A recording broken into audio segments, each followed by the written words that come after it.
Now, you probably think you've seen it all with the Tab S10 Ultra, right? I mean, the leaks are out, and it's looking like another version of the Tab S9 Ultra, maybe the S8 Ultra.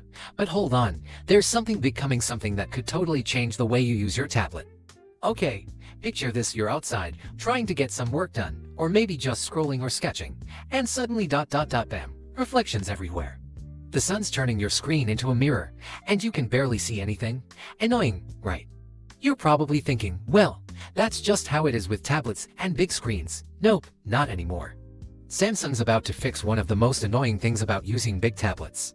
And no, we're not talking about better battery life, a sharper display, or even a faster chip.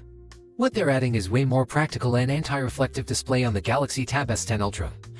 And the S10 is getting it too. Now, is it the same kind of tech we saw with the S10 Ultra's Gorilla Glass armor? Honestly, I don't know that yet. That tech not only cut down on reflections but also made the display super scratch resistant.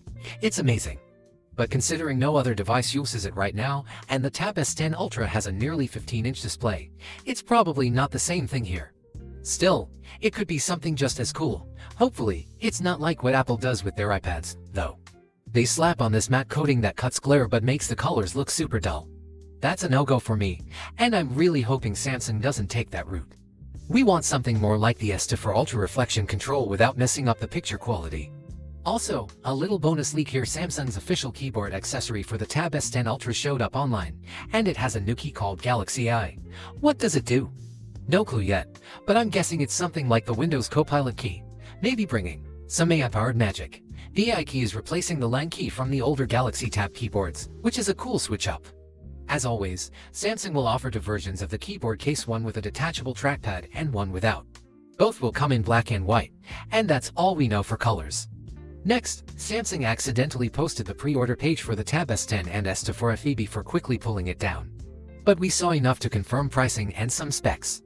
The Tab S10 will start at $999.99 for 256 GB, and if you want the 512 GB version, it's $1,119.99. They'll also offer a cellular model at $1,149.99 for the 256 GB version. As for the Galaxy Tab S10 Ultra, it starts at $1,199.99 for 256 GB. Or you can bump up to 512 GB for $1,319.99. They all come with 12 GB of RAM, but if you're feeling fancy, there's a high-end model with 16 GB of RAM and 1 TB of storage for a cool $1,619.99. The good news: pricing staying the same. Some people thought prices would drop since Samsung's switching to a MediaTek chipset, but nope. At least they didn't go up, so that's a win. The official announcement is probably just days away at this point. I'm definitely picking up the Tab S10 Ultra to review, so if you want to see that, hit that subscribe button. And if you're curious about the S10 FE, an unboxing video has been leaked which you can check out right here. I'll see you there.